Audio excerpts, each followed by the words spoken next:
Welcome, everybody. Another episode of the Centre Circle podcast, another Euro special. You got myself and Adrian today. How you doing, Adrian? I'm well, yourself? Yeah, not bad, not bad. It been an interesting weekend. Very interesting. Today we're gonna, of course, we've got to talk about the England performance on the weekend. We'll have a look at a review of the other performances as well. The transfer market is starting to get a little bit active. There's the manager merry-go-round as well. Um, and we'll look ahead to the semi-finals and a few theories about the media's involvement. And is Gareth owed an apology? And that's about it. So let's get straight into it.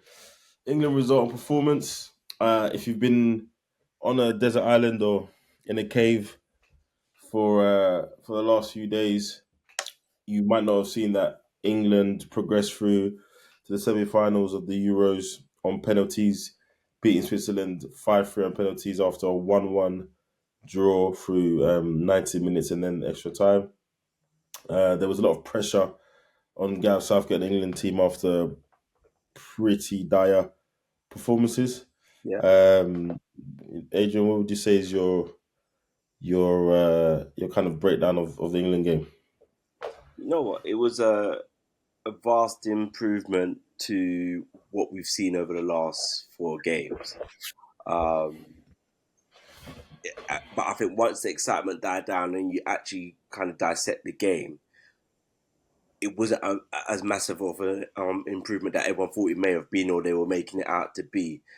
But what we saw was a bit more balance, a bit more being on the front foot, but still a lot of things to work on. But the main thing is they got over the line and got the result, albeit penalties. But there were some Yeah, positives Out of it, I think when we look at Saka, how well he played the wing back role, and actually, I think if we had access to the data, we will see much more of a consistent Saka than what was portrayed in the media, in the sense of maybe he should be dropped or moved to another position.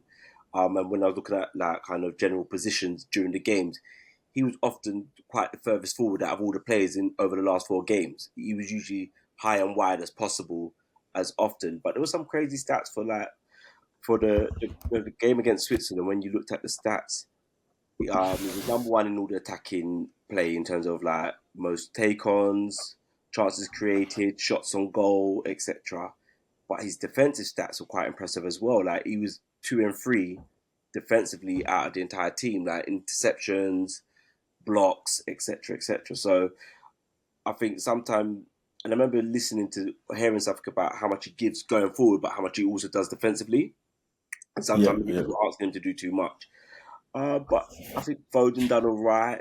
Nothing special. I think they made a lot out of a very average performance. But I think that's another narrative that they're trying to spin. I think the key person, which I mentioned a while ago, who done really well was Mainu. Um, Mm, the pockets he's picking up, the ability to drive at them when he needs to drive at them, the ability to just keep it two touch. Like there's so many little things that he does that actually brings a lot more balance and actually allows Rice and the others to kind of move further forward.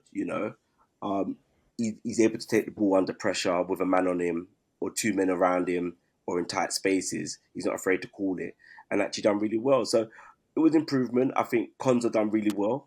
He was quite in the one-on-one marking of their striker. He was excellent in that.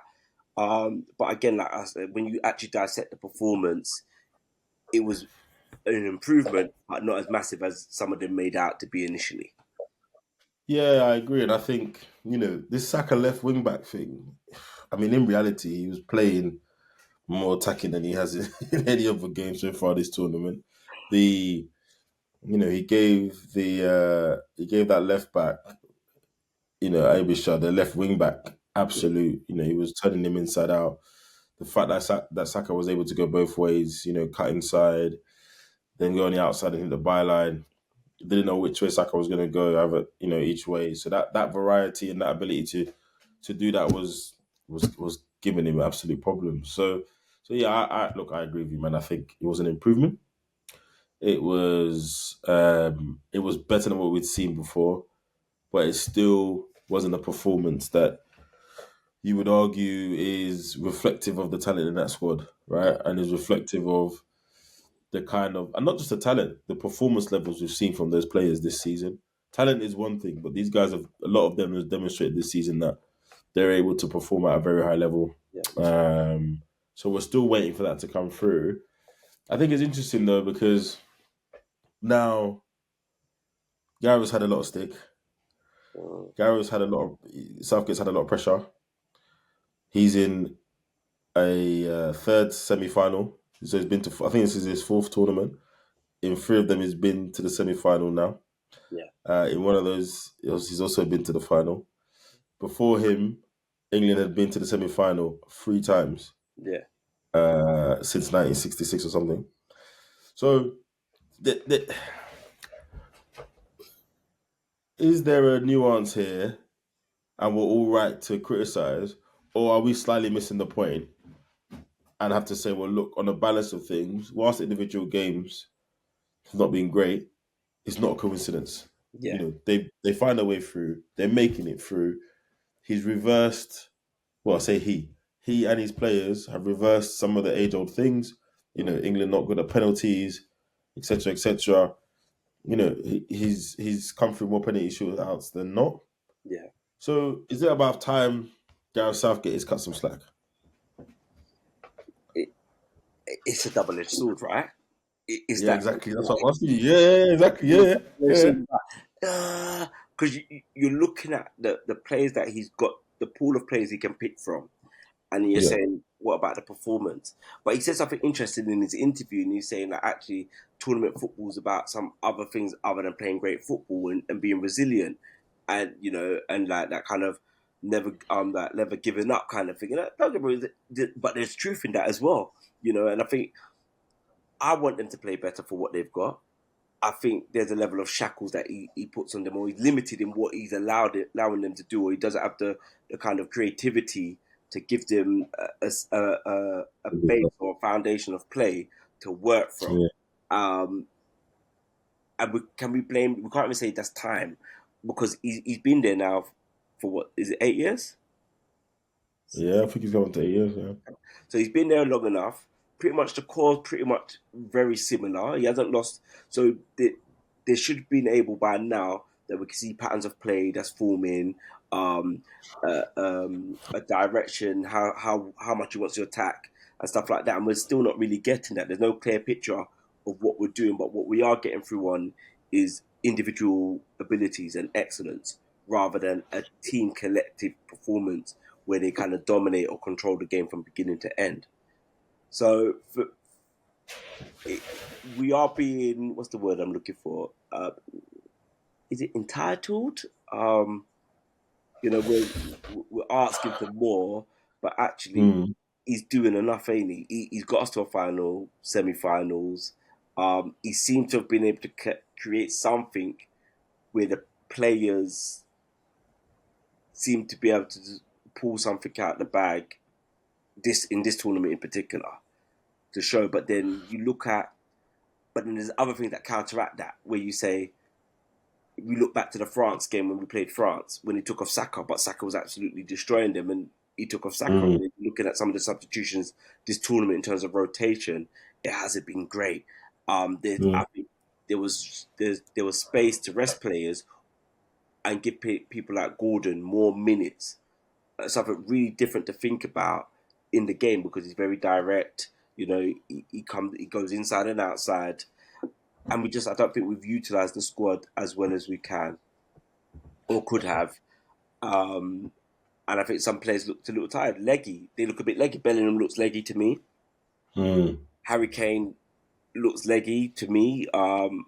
And I think he could be a bit braver with saying, all right, Harry Kane, you're playing 60 minutes or you're coming on for the last 30 minutes and I'm playing Tony or Watkins or Bowen to give them something to think about. But we'll see. But he seems to be doing enough, and I don't I know. think I think for me it's like it's not a static thing, right? So over the years, we've seen the teams and the players had to pick, right?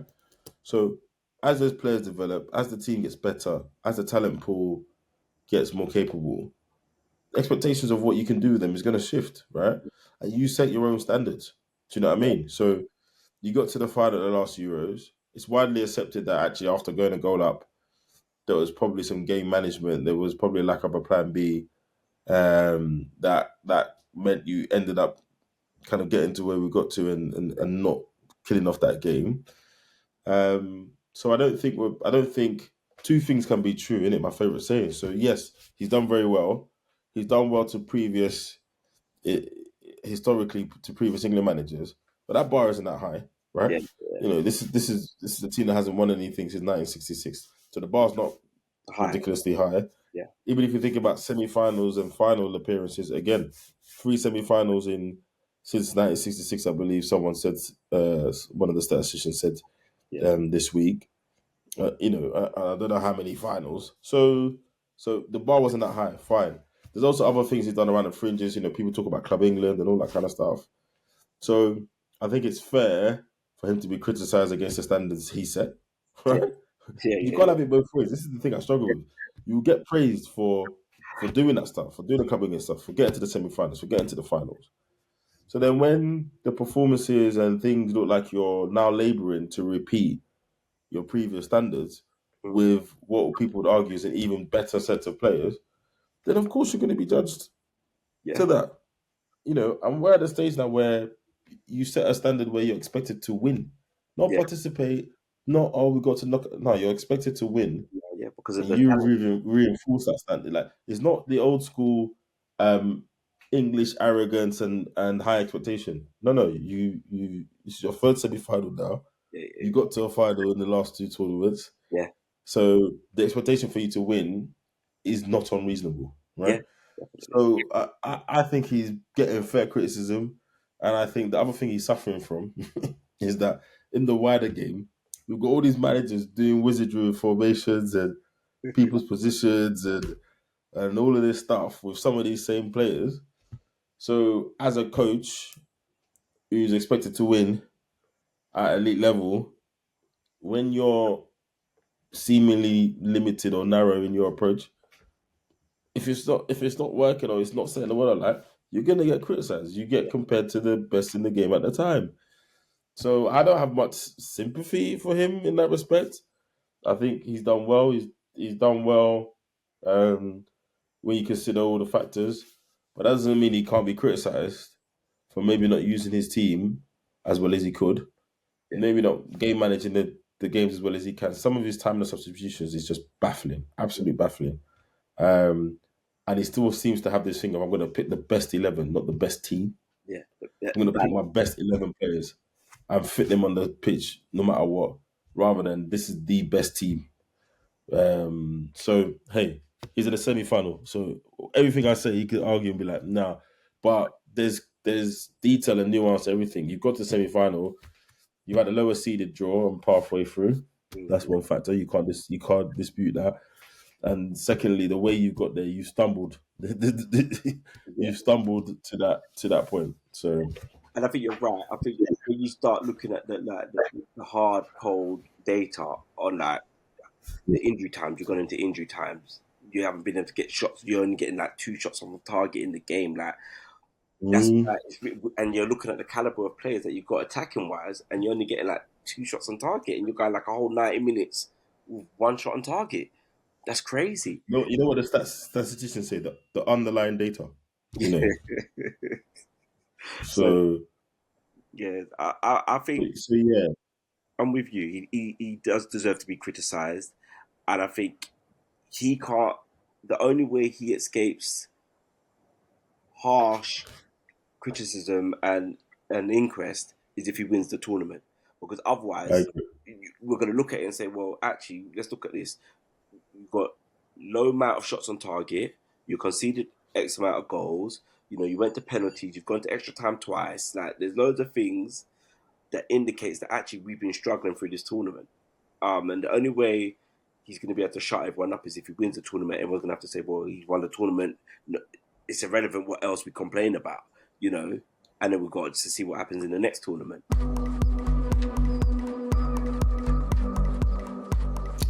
Right. So we've covered the England result and performance, and whether Southgate is getting a fair run in the media. But contrary to what you may have seen or heard, England and Switzerland wasn't the only game of that Mm, round. Um, there were a few others. I think I, I think I would probably want to go to Spain Germany. That was the game that we were all looking forward to. Spain have been on a bit of a run. They're probably the only team that everyone considers has been performing with any style, with yeah, any excitement, and with any real consistency and intent. yeah, And I think it's interesting that because no one was talking about them as favourites before this yeah, tournament started, right? People were unsure, etc. And then, of course, you got Germany, home team. Lots of expectation. Nagelsmann had just signed a contract. This is the home team is always under pressure, and German fans have high expectations. So you fast forward to Friday, Spain eventually end up winning 2-1, yeah, and I think deservedly so. yeah, Lamine Yamal and Nico Williams were stars of the show. Fabio Ruiz has been I wouldn't say a revelation, but a year, 2 years ago, no one was talking about him as a starter for Spain. yeah, Of course, Rodri's been doing his thing. Cucurella's again. I was listening to Spanish analysis before the tournament. They didn't even think he was going to start. Right? yeah, They didn't even think Cucurella was going to be a starter. And look at him now. He's been a shining light. The whole team. We could go from back to front and the whole team. Um, and this game was no different. I think they took it to Germany. They controlled the game by and large. Um, and even the fact that Germany were able to bring it back to 1-1 later in the game was a bit sloppy from Spain's point of view. But Spain's set up, the way they get the ball out wide to these guys, um, and the kind of the the interplay between the wide players, uh, and the kind of the late runs. yeah. Morata's just there to shepherd the front line and be a nuisance. He's not really there Be involved. to No, yeah, he holds the ball up a little bit. He has to get in behind here and there, but actually, he's more of a calm presence, a bit of a physical presence up front. But really, as you saw in the goal, right? The ball comes out to Yamal and he slots it in for Omer, and that for me epitomized the kind of play yeah. that Spain have been kind of hitting the teams with. I think, and you're right. And we spoke about Germany, didn't we? We were saying that actually their Mm. performances are not as great as people are thinking they have been. Like I think the result against Scotland kind of gave everyone this level of positivity and like outstanding and being amazed. But actually, when you looked at it again and dissected it, there was areas of concern. I think the centre back partnership for Rudiger's not great. I think the left back is not particularly fantastic. And then don't get wrong, That guy in the midfield, the enforcer, what's his name? Andrich. Let me get his name. He just runs around clattering into people. yeah. I don't understand. So when you actually said, He didn't even start. To be fair to him, he didn't start. But yeah, to your point, through the tournament, yeah, Andrich, that's his name. He was already on the yellow, so he didn't start. Emre Chan started, and I but think our nostalgic attitude towards Tony Cruz, but there's a thing around legs. And what Spain had was legs around him. Like, don't get me wrong, I know Tony Cruz can 10, 15, 20, 50-yard passes all day long. But in terms of when you need to get back and track back, and Spain's got runners. Even though they mm, lost Pedri early, Olmo came on and he's a runner. He's a runner. He's gonna run at you. He's gonna take two players with him. You know, yeah, and it's no coincidence that you kind of got that three, got Rodri, Ruiz, and then Pedri stroke Elmer at the top, and that's the point I was making. Like, if you look at Yamal, whoever's in that position, yeah, and then Williams, they're so mobile. yeah, Once they get on the ball, they're so quick to join, and then Ruiz or Rodri then backs that up. It's just if you're not organized, yeah. it's And trouble. and I think the Trouble. beauty they had as well is like you said, Cucurella. he started turning in good performances towards the end of the season for Chelsea, and it just carried Mm. over and he's just dominating that whole wide left. He's just dominating it. So it gives Nico that chance to come inside and do what he wants to do, as well as the diversion of the overlap. Yeah, you know what? I didn't find entirely convincing all the way through. So again, I can see why Germany were considered strong. Musiala's been great. Gondwan's movement has been has been ridiculous. He has been a pest, absolute pest. So we know his qualities. I think you're right, Cruz. But I think to leverage Cruz's qualities, you need the runners around him, which is probably Yeah, why it's so great at Real, etc. Right? The movement around him is great. Rudiger's been good. The centre back with him, I'm not a big fan but actually. I think he's a little bit rash, that tall guy, etc. yeah, So there was always little things, but for me, Sane, like yeah, why, how, and why had so much game time. He's just not what he used to be. I never thought I'd see the day where I'd be like, you're not actually that good. How and why he's starting ahead of us, considering the seasons they had. You know, again, same thing we would label. If that was Gareth Southgate, we would be absolutely going crazy. How Sane has been able to, I watched him in many, many games. His end product was poor. His output was poor. You lose the ball quite a bit. Didn't seem to be a threat often enough for the yeah. position he's playing. And I think on reflection, Wirtz should have got way more game time and a lot more opportunity to contribute to this team. But I think it was why Sane got a little bit more game time than what we all expected. Was based on I think he was the kind of real natural person who could give them width, real width. I think Mm, it was very narrow for Germany, and they haven't got fullbacks that actually give them that width. So no, I think Sane was persevered with because he gives a little bit of width and he's pacey and he can be direct. But actually, like you said, in this particular game against Spain, he lacked the quality to kind of hurt them that what they needed. So yeah, and it was no coincidence that Verts came on and scored the equaliser. You know? yeah, yeah. So look, I think Spain were good for the win. Another great performance from Yamal and Nico Williams. They really shone to light. I think we're not going to say anything no one hasn't said, but I just have to marvel at 16-year-old Yeah, yeah, yeah, yeah. assisting and affecting I, games at the Euros. I think it is crazy.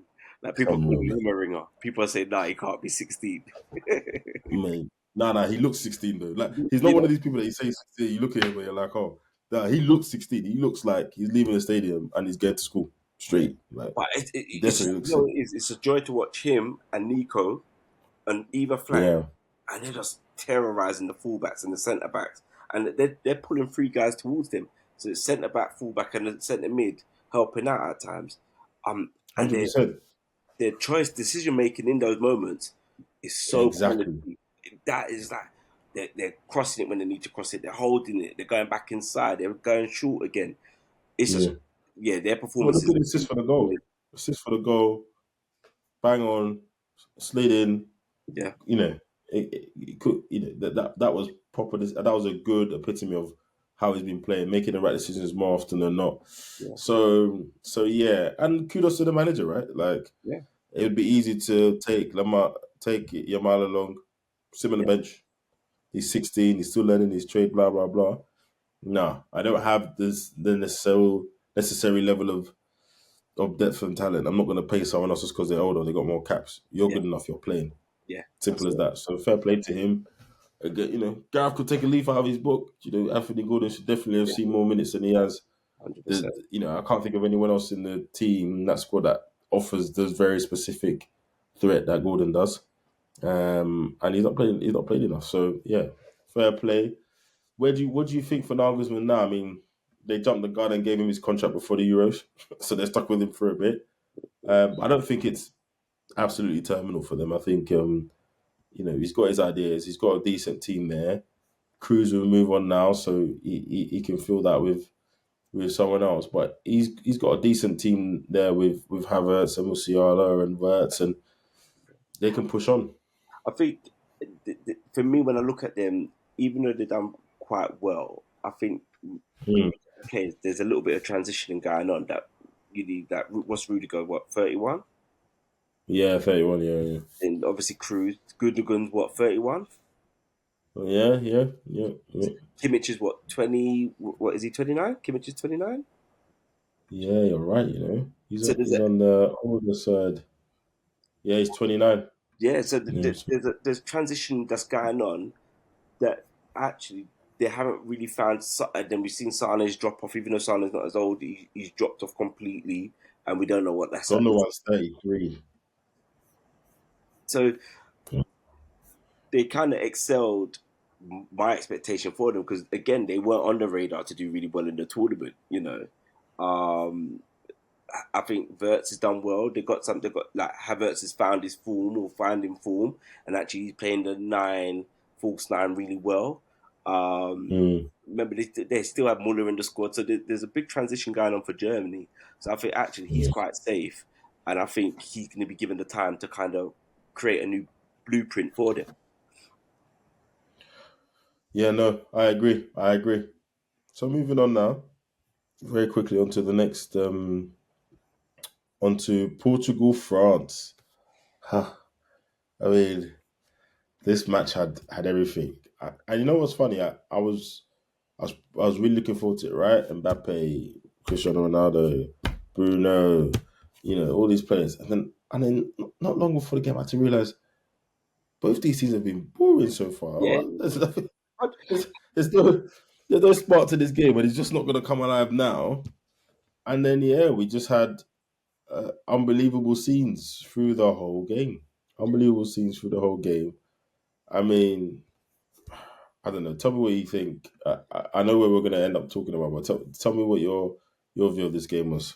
to be fair, I predicted a draw and again going to penalties, and I thought Portugal was going to win again because, like what you said, actually neither of them's been excellent. They've had individuals that's played well, but nothing that's been excellent in terms of to say, yeah, no, they're looking really dangerous. Like cohesiveness, they're looking really dangerous. They got loads of ideas during their attack.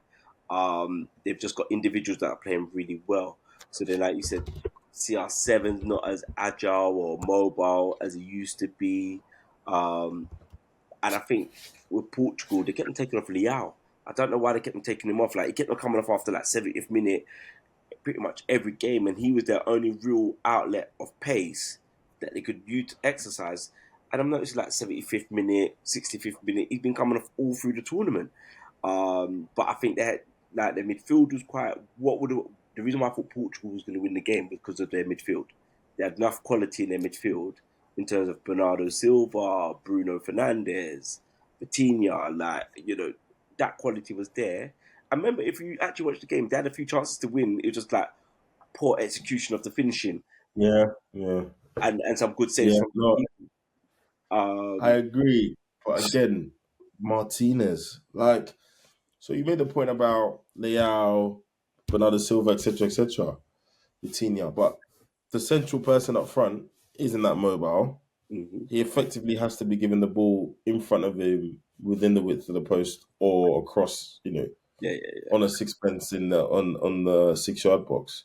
You got someone like Gonzalo Ramos on the bench yeah, who's mobile, can finish. yeah. He could instantly add degrees of dynamism to that front three, and you're just letting Cristiano like Do it all.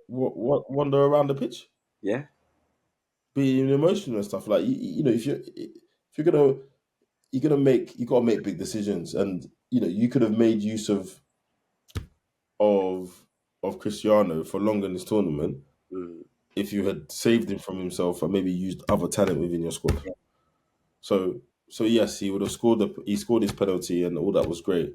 mm, But actually, would you have needed to get there if you utilize some of the other guys in your squad and then you bring on João Felix? You basically interchange everyone else around him, yeah, but actually, you're not solving that problem. yeah, You're not solving that problem. All in the hope that he gets a one chance that he's going to bury. yeah. Rubbish. Yeah, yeah, and that was nonsense because, like you said, consistency is taking off everyone else to fit him in. Even you had Jota. I don't know what happened to Jota, but you had Jota. You had options that he could work with, like, and you could dominate the middle with him, Bernardo, Vitinha and Bruno in the middle. Have Josh on wide forward, right forward. But you played Bernardo there, and it was. I knew it was going to be a draw, and I just felt they weren't utilizing their squad as well as they can. Um, and for France, they're actually missing a midfielder that can a midfielder that's got the same qualities as Mainu, Bernardo Silva, Musiala. They've got no one in midfield, or they're not using no one in midfield that can take the ball under pressure, can dribble, got a Thing central. is, I don't think too many can do that. But they're a bit more from They can do that. they drive into space rather than back to goal or on the half turn. They're more drive. Yeah, I think it's how they've been used. I'll be honest. I think no matter who the team is, there's some teams that have never been very exciting. Someone made the point the other day. I had someone made the point the other day that they kind of rely on winning those one-on-one duels, getting people one-on-one on the wings. Yeah, Winning those or delivering in the past. Or using Giroud as a focal point to to work then on. get people in a position where they're kind of one-on-one. So they're not a progressive team Yeah, that will conjure up, through a passive of play. So I almost think it's a little bit about how they're being used, how those guys are being used. You got someone like Kante who can carry the ball yeah, through through various sectors of the pitch, and somehow you're falling short. And then Turam, Colin Moani, they're yeah, not the standard, bruv. yeah. They are not the standard. Like you're better off playing. You're better off playing Giroud. Yeah, just You're need better off one. playing Giroud.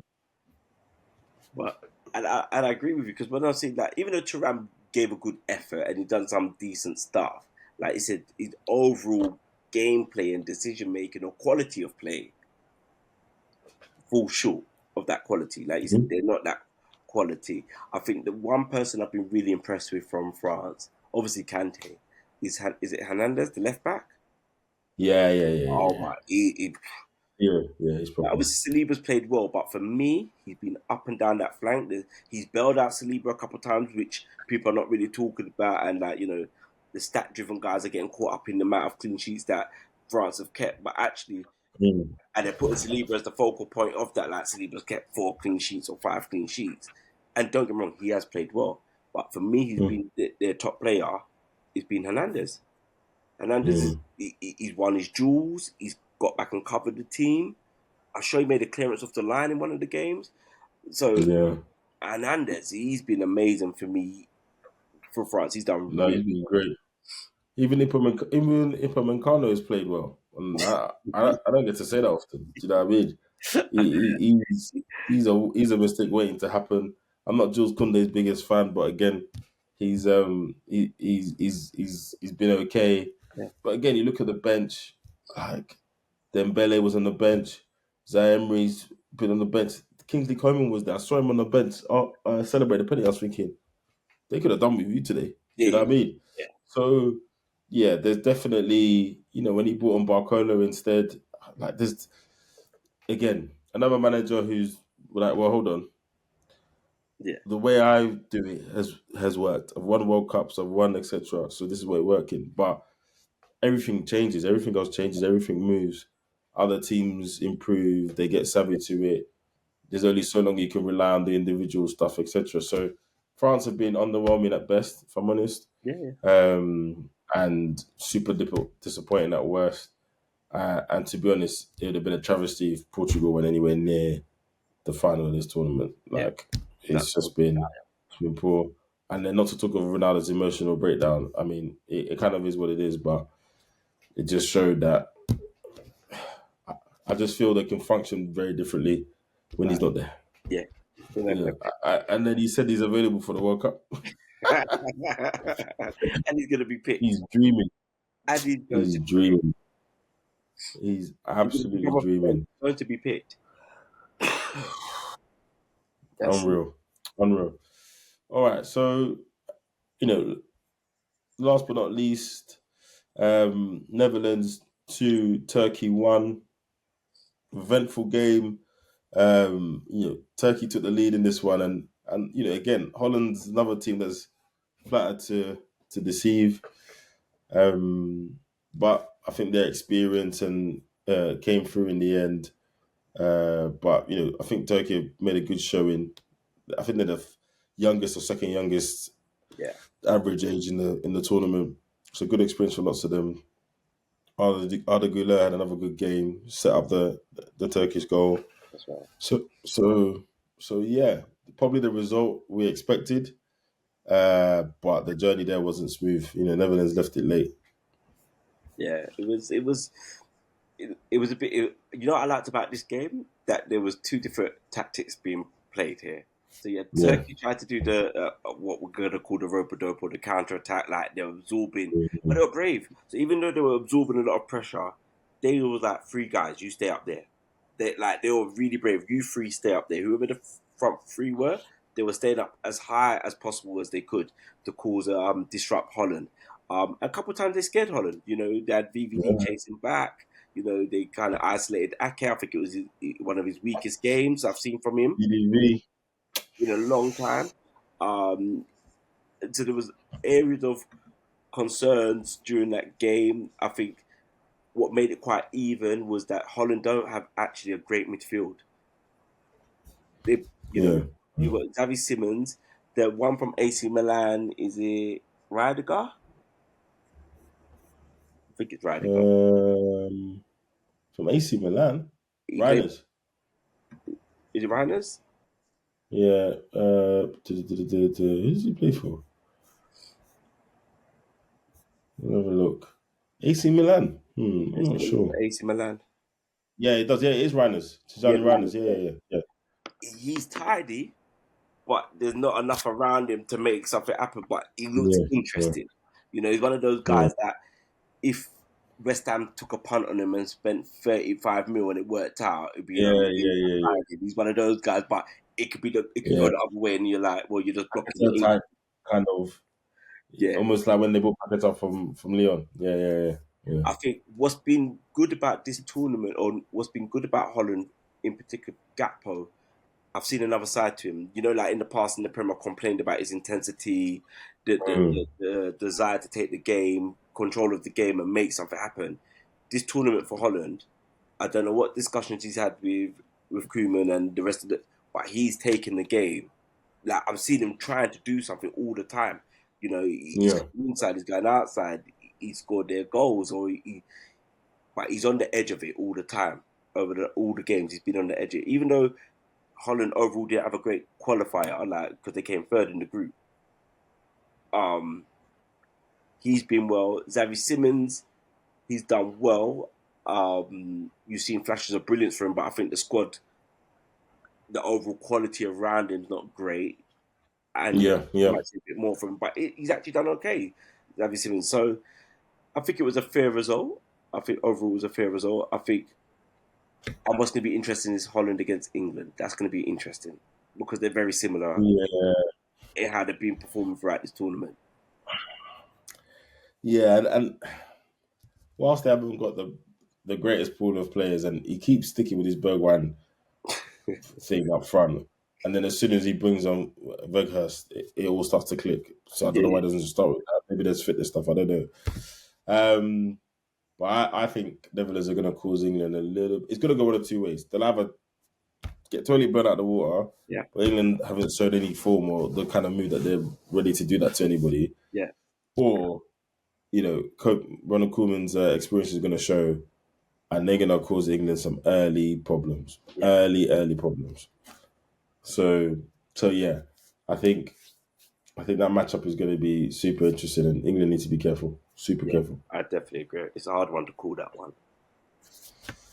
So yeah, looking ahead, we've got two semi-finals: Spain, France, England, Netherlands. I mean, I think Spain are my favourites to get to the finals now. They're probably my favourites for the tournament. But we've seen stranger things happen. People have had a few days to regroup, to recalibrate. Um, so yeah, I think everything we've talked about so far, the teams have had a few days to fix those. But Spain are the only front foot, you know, Yeah, consistently uh, team that's consistently applying themselves left in the tournament, and everyone else has kind of figured it out. Yeah, bumbled their way here. Yeah, I think yeah, that game, France, Spain, that might be the game that Mbappe just takes it to Spain and scores two hmm, or scores one and gets two assists or something like that. yeah. He And finally shows up, right? he Yeah, just shows up and yeah, say, "Look, I'm coming to Spain, and this is what I'm coming to do," you know. mm, But I'm with you. I think Spain is my favorite as well because they're just playing with a level of intensity, and they all seem to know what each other's doing in their patterns of play. But like I said, it'd be that yeah, one game that Mbappe says, "All right, I'm here now," and he scores one or scores two, you know, and that's it. yeah, yeah, yeah, yeah, yeah. Okay, cool. So that's the Euros so far. The two semi-finals this week, and of course, there'll be two teams making it through to Sunday's final. We'll be getting back together to talk through what happened in the semi-finals before that game. Quickly moving on, just a couple of bits around club football. So we've got the transfer market is, I think, we could argue the first big signing of the summer's been done. Uh, Michael Elise has gone to Bayern Munich from Crystal Palace. Yeah, One of those rumors that actually ends up happening. yeah, So yeah, company's made a bit of a statement there. This is probably his first major signing as Bayern Munich manager. It's going to be good to see him playing at that level and yeah, the expectations and Champions League football, etc., etc. So yeah, I think you made the point that this could be Sane's days numbered at Bayern. yeah. They play similar. They play the same position, don't they? Yeah, And and he's not exactly been setting the world alight since for the last year or two, has he? So no, he had that terrible stat last season where he didn't score for 23 games or something. yeah, or assists, no scoring or assists in 23 games. So that's a, Yeah, that's a not not game. good, not good. And then I guess on the rumor mill, we've been hearing about Joshua Zirkzee from Bologna. That Manchester United are very close on that, which I think is interesting from Hoyland's point of view as well. I don't want to say they're similar strikers in the way they play, but they're not two strikers you'd have in the same team, right? Mm, You'd play one or the other. So yeah, I think that's definitely interesting from Hoyland's point of view. But it's kind of signing they should have been making previous years. But what they would do is let someone buy him from Bologna and then go to Bologna and pay crazy amount or pay double what anyone else would pay for him. They paid however much for Hoyland from Atalanta. It sounds like this fee is going to be a lot more sensible around the 40, 45 million pound mark. But I've not seen much of him, but Arsenal were linked with him. A few people were linked with AC him, Milan so, will linked with so him yeah, as well. I think yeah, AC yeah, Milan were yeah. quite. What I heard or read was that AC Milan was in quite in a advanced stage of the Okay, United's come in and just kind of shown pulled it out of the bag and shown them a different light. I think if yeah. United were playing like two strikers up front, it would have been Mm, interesting. But like you said, they're going to play one up front. So yeah. what does that look like? How does that work? But the issue is United do need two central strikers. They've only got one central striker. The rest of them are not comfortable playing centrally. Mm. Armando's gone. So I think it's going to be interesting to see what happens at United because there's a lot of surgery that needs to be done at United. Most definitely. You Most know, definitely. Arsenal are rumoured to be on the verge of closing in on Italian defender from Bologna again. So Bologna looking like they might lose a couple of their key players this and they lost summer. their manager, haven't they? Uh, sorry? They lost their manager as well, didn't they? Yeah, yeah, exactly, exactly. Mm, So yeah. Ricardo Calafiori as well. Centre back is not where I thought we'd be shopping, but it kind of makes sense. Ben White is pretty much a right back for us now. Timber's gonna probably play right or left back in whatever inversion that Arteta wants that week. So I mean, Kivior doesn't seem to have really made a name for himself at centre back, which is where he wants to play. Right, it's where he played for Poland. So yeah, I think if it's someone that's going to push Saliba and Gabriel, it's not going to push Saliba. Saliba's certified now. I think if there's any pushing around Gabriel, then Gabriel, then hey, But I think it let's fits. do it. I would like us to buy a striker. I do buy a striker. Just buy a striker, bruv. Funny enough, Like, I I don't think understand. I think it fits Arteta's kind of blueprint, don't it? Like defenders that can play right in two positions, so either full back or like centre back and centre mid. So you got Tomiyasu that can play right Mm. across the back. You got Timber that can play right across the back, and now you got Yep. this guy that can play left centre back or left back as well because he played I think 26 games at left back or something like that for Basel, and Mm. then about 6 games for Bologna at left back as well. So he can play two positions, you know. And I think if we look at it, Zinchenko, even though he was a revelation when he first came, we can see the flaws in him. Like defensively, he's not tight enough, and in crucial games, he seems to lose his concentration, his composure at key moments in the games, you know. So I think we did need another left back, and we can't rely on Tomiyasu's fitness because he seems to pick up a calf strain and he's out for a month or 6 weeks, even though he's quite good when he does play. For me, though, I don't want a striker. I don't think we need a striker. I think we need um, two centre mids. I think we've got enough in the front, Two. yeah, to prepare them for next season and one ready for this season.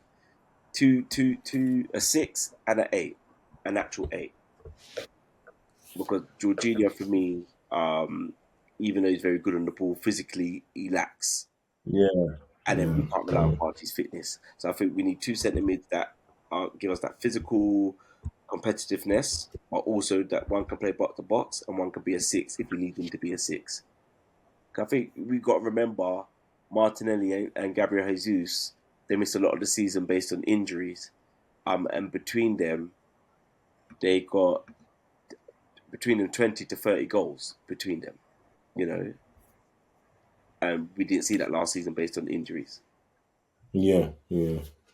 Well, look, statistically, Jesus, fit or not, his record is 1 in 3, right? He's never bettered that average. Mm-hmm. That is what it is, right? So that leads to 10, 12 goals Yeah, in the league for the season. I think we should be shuffling up there. I don't think we'll do two midfielders. I think we'll do one if the right one comes along. mm, I think Partey is still going to be around. Jorginho will still be used. So I think we'll see defenders as we'll see with Calafiori, and we'll see something in the front three. I think mm, possibly. Um, I think Nketiah and a couple of others will go. yeah. Even though I still want serious money for him, apparently they want 50 million for I Nketiah, don't 55 million. So I don't know. I don't know who or why know. or would pay that when you can go and get someone like Xerxes. And I know Nketiah scored goals in the Prem, but you know, They missed that people time with with Everton when probably Everton were just throwing out money. That's when we should have sold him. yeah, exactly. If this was Little that Wonky, time, you know. So, exactly, if this was that time, then maybe. So yeah, we'll see. And then I think, lastly, just to touch on again more club football stuff. Ten Hag is staying. He's signing a 4-year deal. I'm flabbergasted if I'm honest. I've been saying it all season. I don't know how he's managed to talk his way into that, and I don't know how much of it was they saw a future with him versus who's out there, mm, and they don't want to take the route that maybe Chelsea are taking and Bayern are taking, etc. With going with young, relatively unproven managers who have got good hypothetical ideas, yeah, right? So yeah, I don't know, man. I don't know. You can't just erase the players that are already there that didn't perform for him, right? So Anthony's still going to be there next season. Rashford's still going to be there yeah, next season probably because no one's going to buy him and pay those wages. Like, there's just so much that is, I just think, goes against keeping him. um, goes against him and his chance of success there. But whatever causes more grief or more drama at Old Trafford, I'm here for it, man. This I, I season. just You'd be I surprised. think it's a Quite a few crazy of them want decision. him though. Quite a few of them still want him to be there. They think it's a squad issue, and they think he's the guy to turn it around. I think what we can't, a bit like Gareth Southgate, right? He's won 2 cups Yeah, no, of course. But he's also presided over their worst Premier League finish in history, I think. this season. He's also presided over their worst, I think, losing streak in Premier League history as well. So he's won 2 cups, but he's scraped the barrel Yeah, with Man United's reputation. So I think yeah, the kind of mitigating factors or the excuses will be the injuries to the squad. But like you said, there's a lot I of mean, kind of background noise that he needs to deal with, which is, Rashford, Jadon Sancho, Anthony not being able to perform. Yeah. So there's a few kind of issues, underlying issues that he needs to rectify, and plus the squad overall needs healing. They ain't got a defense because Varane's left. You know, Johnny Evans is old. Harry Maguire, Luke Shaw, Yeah, yeah, yeah, yeah. There's definitely three or four. Yeah, there's a lot of. I mean, they could turn to youth. Like again, I'll be very surprised if they don't have youth in their team, or there aren't players out there in the youth system that you could be signing. Which is as much as people have a lot to say about Chelsea's transfer policy and how they're doing it. I'm telling you, man. I think they could be laughing in a season or two's time. most definitely. And I think what's going to be interesting is the impact of PSR on this transfer window. Yeah, yeah, yeah. Well, we've seen it already, right? Yeah, All the, those the, youth moves before the, the 30th. Um, people like Conor Gallagher apparently not signing new contracts, so he's gone to the Euros, wants to up his stock a little bit, which I'm not entirely sure he's done. yeah, And he could go somewhere for free. yeah. So again, from a PSR point of view, you're right. But actually, as a player now, do take advantage of that. Don't sign any deals that are crazy. If you're a year or two away from being a free player, you can go somewhere, get crazy wages, and leverage the fact that that club is probably taking less of a PSR hit than they need to for somebody else with your same qualities that's in a contract. And I think I remember reading that Arsene Wenger article where you're saying there's going to be a lot more free transfers Yeah, than yeah, I what remember. in the Yeah. past. And I think we're starting to see that, like, the one that we Arsenal just lost the youth player to Brighton. What's his name? Um, Amari Kouziadobry. Now, Mario Kouziadobry, yeah. yeah, Amari. Like, for me as a fan, you can't be upset with that because he's looked at it and said, "Well, actually, Saka's got right wing forward lock. Like, he's not being dropped. We saw that all last season and the season before. Mm. He's playing pretty much as much minutes as possible if he's not injured. Even when we might think he's tired, he's playing. And people just all the players look how many players are going abroad. We're seeing it. We're seeing a real change, and I think because of PSR and FFP, we're seeing a lot of clubs that might be using their youth squad a lot more, or now talking to players that are on the verge of running down their contract and saying, "Look, I can talk to you. Come over here, and we've got a Yeah, path." yeah, yeah. So I don't think we're going to see many big 60 or 100 million. So, and one, there's not any players producing that format at the moment. So I don't think we're going to be seeing many 60 and 70 mil signings this summer window. So it's going to be No, I agree. And unless Rashford's team convince someone to part money for him and etc., I can't think of many big. I think we had that last year.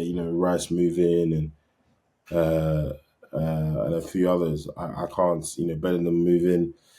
I can't think of any big money transfers. I think it will either be people who are out of contract and looking for a club, the Lukaku's of this world, more experience, etc., or the young players taking the next step. So the Xerxes, kind of Fioris, etc. because I think that'll be the main. just to kind of touch on it again a little bit more is about like look at Nico Williams. The rumor is that one, he wants to be at Barca, but two, his wage structure is meant to be like quite high, and it's Yeah, because they don't do the big transfers stuff at his club, and they only sign bass players because they're not spending all that money on transfers. Actually, they're able to play the players very very well. So the rumor says. so So you got players there that are on six figures a week, which is probably compared to their, how good or not they are in the market, they probably wouldn't be getting that anywhere else. yeah, yeah. But because that club doesn't spend big in the market, they've got the money to do it. So, but to be honest, the way he's playing, he can go and pick that money up somewhere else. I'm sure. So just be If interesting. Barca was in normal Barca mode and didn't have all their issues, you could probably get that money there, right? So, Most definitely. Most definitely. so yeah, so yeah. Well, look, Bins, thanks for another episode. We're in the final stretch of the week of the Euros now. Last three games. Mhm. Maybe Gareth can finally bring it home. If not, it sounds like we've got another 2 years of him anyway. Yeah. And it looks like we've got a couple of interesting games coming up. And And then I think post the final, players go on their holidays, and the transfer window spins up, and we Sky start making a soap opera out of it, and we'll take it from there. So listen, thanks everybody. We'll be back later on this week with a bit of a look back at the two semi-finals, and any more news and talking points from around the world of football. Yeah. Peace.